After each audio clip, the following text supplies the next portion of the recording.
people screaming. That creates a very beautiful ambiance, you know. But yeah, I've been living in Germany for 6 years now. So that means I'm very tough, you know, I'm very strong. Because if we're being honest, German people are really rude. Like, they're the rudest people on the planet. Like, no argument.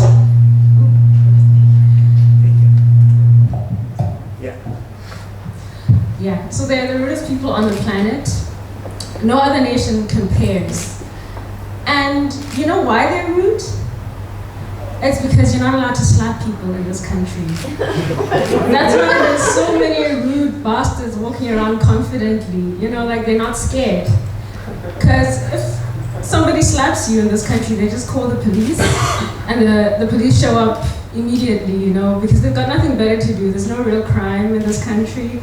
So they're just sitting at the police station bored. But if you go to a poor country and somebody slaps you and you call the police, they just laugh at you and hang up the phone because they've got bigger fish to fry. You know, they're worried about drug cartels and human trafficking. They're not worried about your little problem. You know, they're trying to get their Christmas bonus before the end of the year. So you just have to go home with your face in pain, sit there and think about the consequences of your actions. And that's why people from poor countries are so nice, considerate, polite.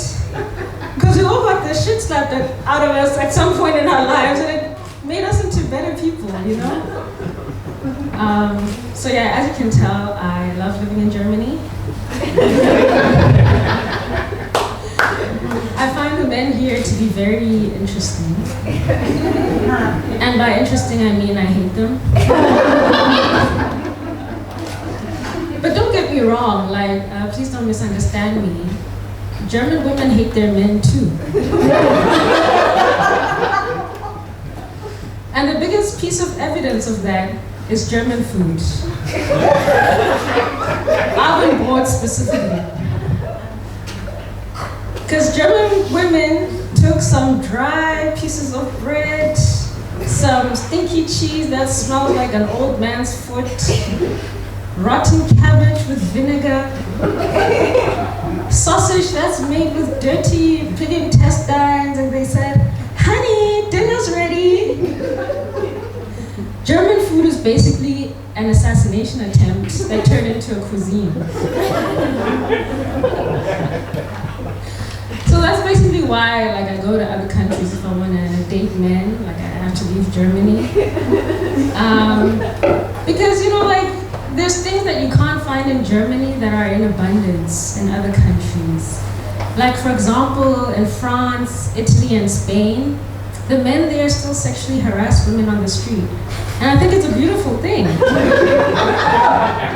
I just love how they were able to preserve this ancient tradition. I think the Germans call this Kulturerbe or something. Yeah, because in Germany, people don't give you compliments, you know, like, they don't say anything. They just stare at you like a psychopath. And they hope that you understand that they think that your hair looks nice. Yeah. But to be fair to Germans, you know, like, the language doesn't really make it so easy for them. You know, those noises, it sounds like a sea mammal that's dying. And if a German guy says to me, "Come join me in the shower," I'm gonna be scared for my life, you know, like, I'm really skinny. Maybe he's trying to do like a Holocaust role play. You never be too sure. But I'm in my 30s now, so I'm actually starting to get a bit more serious. I'm actually looking for a reliable, boring German guy, you know? Someone who arrives to appointments on time, and, you know, like, has that sticker, you know, just trustworthy and dependable. Because I've been dating too many black guys. Actually, I have burnout from black men. I call it blackout. Because it's like God said, okay, the men who have money and have husband qualities will be bad in bed, and he made German men. And then he turned around and said, the ones that have no money and no common sense, the best in bed, and he made black men.